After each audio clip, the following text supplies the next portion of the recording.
ఈరోజు మధ్యాహ్నం అందాజ 1-1:30 గంటల సమయంలో స్థానిక పుట్లూరు రోడ్డు నివాసి అయినటువంటి సోడాల హాజీ అనే వ్యక్తి తాను ఈరోజు స్థానిక మాంసం దుకాణంలో పొట్టేలి తలకాయ కూర 800 రూపాయలు తీసుకున్నాడని చెప్పని, అది ఇంటికి వెళ్ళి వంట చేసే సందర్భంలో దాదాపుగా 20 విజిల్స్ వచ్చేంత వరకు కూడా అది ఉడకలేదని చెప్పని, సరైనటువంటి ఈ కూర ఇవ్వడం లేదు, మాంసం కూర ఇవ్వడం లేదని చెప్పని పోలీస్ స్టేషన్కి రావడం జరిగింది. ఈ సంఘటన ఆశ్చర్యం కలిగించింది.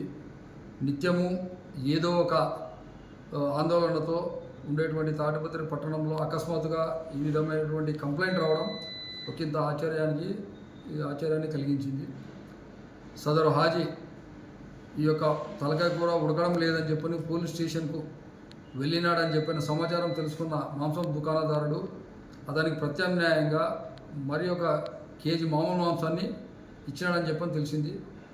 ఈ సందర్భంగా ప్రజలకు తెలియజేయడం ఏమంటే, తాడిపత్రి పట్టణ పోలీసు వారిని ఆశ్రయిస్తే ఎటువంటి సమస్య కూడా పరిష్కారం అవుతుందని చెప్పని ఒక నమ్మకం ఏర్పడింది అని చెప్పని ఈ ద్వారా మీకు తెలియజేస్తున్నాను.